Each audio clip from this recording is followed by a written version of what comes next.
Hello friends, welcome to the Devgun classes, the educational and professional classes for all. Government exam के preparation करने वाले candidates हों या school के students हों, हमारा जो चैनल है सभी के लिए इक्वली इम्पॉर्टेंट है क्योंकि एनसीईआरटी के रेफरेंस को लिया जाता है। यहाँ पे सारे पॉइंट एनसीईआरटी के ही इंक्लूड किए जाते हैं, तो ये सभी के लिए बहुत ज़्यादा ही बेनिफिशियल है। आज जो है मैं टैट एग्जाम्स में पूछे जाने वाले इम्पॉर्टेंट पार्ट हिंदी सब्जेक्ट को डिस्कस करने वाली हूँ, जिसमें आपको 15 मार्क्स का हिंदी पैडागोजी पूछी जाती है। तो आज मैं आपके लिए वही लेके आई हूँ। पहले कुछ कंसेप्ट और उसके साथ फिर हम एग्जाम्स में आने वाले क्वेश्चंस को डिस्कस करेंगे। और इस वीडियो को देखने के बाद जो है आपका जो है हिंदी पैडागोजी के सभी क्वेश्चंस जो है इजीली सॉल्व हो जाएंगे क्योंकि इससे बाहर आपको कुछ नहीं मिलेगा। तो बहुत ही इंटरेस्टिंग वीडियो है, बहुत ही इंटरेस्टिंग टॉपिक है। तो चलिए स्टार्ट कर लेते हैं अपने इस वीडियो को। उपचारात्मक शिक्षण है शैक्षणिक निदान द्वारा बालकों की कठिनाइयों का पता लगाकर उन कठिनाइयों को दूर करने के लिए शिक्षक जो शिक्षण विधियां अपनाता है उसे उपचारात्मक शिक्षण या उपचारी शिक्षण कहते हैं। बच्चे ने कितना सीखा है इस चीज़ का आंकलन जो है शिक्षक को लगातार करते रहना पड़ता है और उसमें बच्चों को किस तरीके की कठिनाइयाँ आ रही हैं, कठिनाइयाँ क्यों आ रही हैं, किस वजह से आ रही है, इसका पता लगाना निदान कहलाता है। और निदान करने के बाद उन कठिनाइयों को दूर करना ही उपचारात्मक शिक्षण कहलाता है। तो शैक्षणिक निदान की व्यवस्था करना ही उपचारात्मक शिक्षण है। बिना निदान के हम उपचारात्मक शिक्षण नहीं कर सकते। उपचारात्मक शिक्षण जो है दो तरीके से की जाती है। बालकों की कठिनाइयों का सामूहिक रूप से निवारण, व्यक्तिगत भेदों के आधार पर व्यक्तिगत रूप से बालकों की अशुद्धियों का निवारण। आपकी कक्षा में मान लीजिए कि बहुत सारे बच्चे ऐसे हैं जिन्हें कुछ दिक्कत आ रही, कुछ कठिनाई आ रही है, तो उन सभी का एक समूह बनाकर उन्हें जो उपचारात्मक शिक्षण प्रदान की जाएगी वो सामूहिक निवारण में आता है। दूसरा है कि किसी एक बच्चे को क्लास में किस शिक्षण संबंधी कुछ परेशानियां आ रही हैं तो उस व्यक्तिगत आधार पर उस बच्चे के कठिनाइयों का निवारण करना जो है व्यक्तिगत उपचारात्मक शिक्षण में आता है। इसमें बच्चों की अशुद्धियों का निवारण करने के लिए उन्हें उपचार गृह तथा भाषा प्रयोगशालाओं में भेजा जाता है ताकि जो उनका उच्चारण है और भाषण संबंधी शिक्षण जो है वो अच्छे से हो सके। उपचारात्मक शिक्षण का महत्व। उपचारात्मक शिक्षण की आवश्यकता क्यों पड़ती है? आधुनिक शिक्षण में निदानात्मक एवं उपचारात्मक शिक्षण एक नवीन प्रयोग है और उसमें उन बालकों का विशेष लाभ है जो किन्हीं कारणों से सीखने की क्रिया में पिछड़ जाते हैं और अपेक्षाकृत प्रगति नहीं कर पाते। आज के टाइम में निदान और उपचारात्मक शिक्षण पर बहुत ज़्यादा बल दिया जाता है। पहले के टाइम में बच्चे को कोई कठिनाई आती है तो उस पर विशेष ध्यान नहीं दिया जाता था, जिससे कि शिक्षण का स्तर काफ़ी नीचे था। लेकिन अब इस चीज़ पे विशेष ध्यान दिया जाता है, जिससे उन बालकों को ज़्यादा लाभ होता है जो बच्चे किन्हीं कारण से पीछे रह जाते हैं और प्रगति नहीं कर पाते। निदानात्मक शिक्षण जो है बालकों को सीखने संबंधी कठिनाइयों को पता लगाने में मदद करता है। शिक्षण संबंधी कठिनाइयों एवं कारणों को दूर करने के लिए शिक्षण प्रक्रिया अपनाई जाती है, जिसे उपचारात्मक शिक्षण कहते हैं, ताकि बच्चे जो है अपनी शक्ति का अच्छे से प्रयोग कर सके और शैक्षिक प्रगति करने के लिए अवसर प्राप्त कर सकें।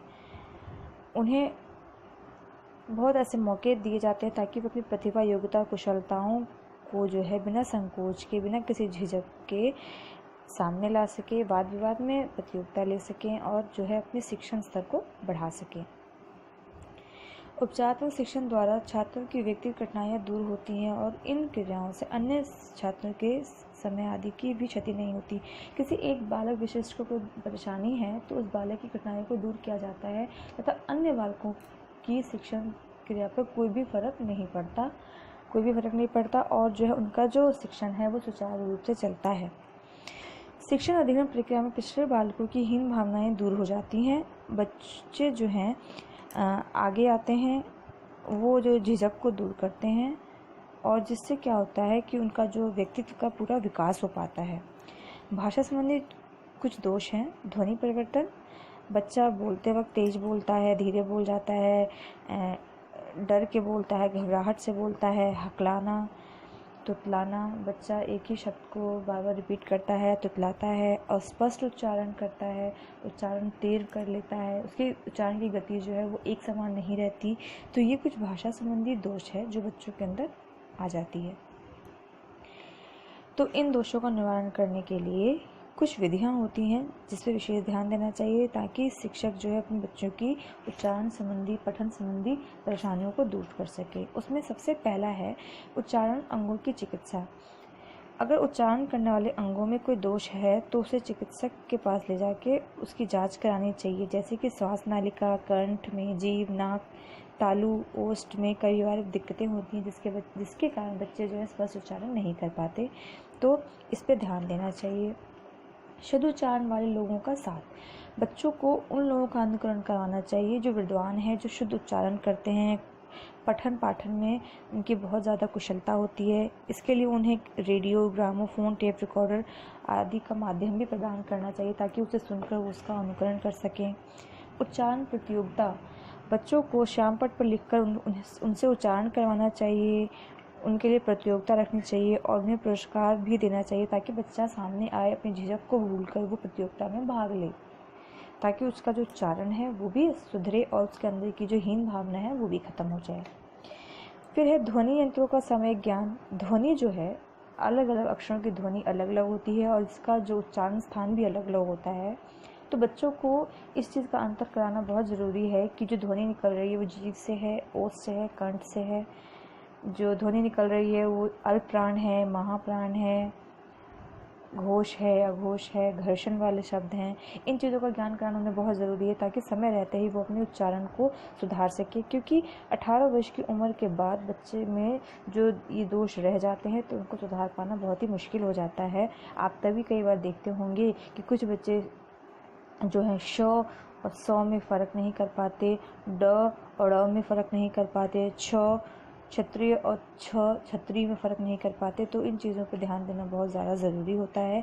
विश्लेषणात्मक विधि का प्रयोग, बच्चों को कठिन और बड़े शब्दों को पढ़ने में दिक्कत हो तो उन अक्षरों को तोड़ के टुकड़ों में बच्चों को पढ़ाया जाए ताकि बच्चा उसको आसानी से पढ़ सके। जैसे कि सम्मिलित एक शब्द है तो उसको सम प्लस मी प्लस ली प्लस तो करके पढ़ाएं, फिर उनको इकट्ठा जोड़ के उन्हें सम्मिलित बोलने के लिए, इसका अभ्यास करने के लिए कहें ताकि बच्चा जो है कठिन और बड़े शब्दों को सहजता से पढ़ सके। अनुकरण विधि का प्रयोग मैं आपको पहले ही बता चुकी हूँ कि उनको उन लोगों की वीडियो सुनाया जाए जो विद्वान हैं, जो उच्चारण में निपुण हैं, ताकि उनका अनुकरण करके बच्चा जो है अपनी उच्चारण को सुधार सके। इसमें जो अध्यापक है वो एक आदर्श भूमिका निभाता है, तो उसको खुद को उच्चारण प्रस्तुत करना चाहिए बच्चों के समक्ष। बल विराम और स्वस्वर पाठ का भी अभ्यास करना चाहिए। बोलते वक्त कहाँ रुकना है, कहाँ विराम देना है, कहाँ पर बल देना है, इस चीज़ का विशेष ध्यान रखना चाहिए।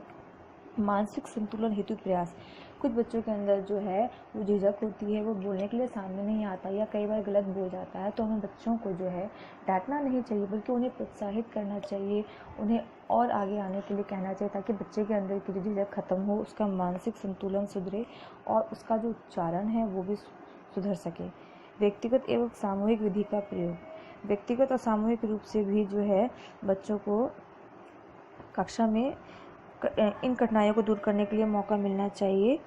जैसे कि बच्चे हैं, कई बार स्कूल को सकूल, स्त्री को स्त्री कहते हैं, तो ये इनके भाषाई प्रवेश की वजह से होता है कि बच्चे अलग अलग प्रदेशों से आए होते हैं, तो कई बार उनकी बोली का प्रभाव उनको स्कूल में भी दिखाई पड़ता है। तो शिक्षक का ये कर्तव्य बनता है कि समय रहते ही बच्चों की इस गलतियों पर, इन चीज़ों पर ध्यान दें और उसका उच्चारण सुधारने में उनकी मदद करें। किसी एक बच्चे का भी ये दिक्कत हो सकता है या कुछ बच्चों का समूह, इसलिए दोनों ही स्तर पे शिक्षक को सजग होकर बच्चों की इन कमियों को दूर करने का प्रयास करना चाहिए ताकि शिक्षण जो है वो भलीभांति चल सके। तो आज मेरा ये चयनात्मक शिक्षण का सब्जेक्ट जो है, टॉपिक जो है वो ख़त्म होता है। उम्मीद करती हूँ आपको मेरा वीडियो पसंद आया हो और मेरा कंटेंट जो मैंने यहाँ डाला है वो भी आपको पसंद आया हो। मेरे चैनल को सब्सक्राइब करना मत भूलिएगा और वीडियो को लाइक भी कीजिएगा। तो मैं आपके सामने अब अगली वीडियो लाऊंगी, अगला टॉपिक लेके आऊँगी, अगला सब्जेक्ट लेके आऊँगी। तब तक के लिए आपका बहुत बहुत धन्यवाद।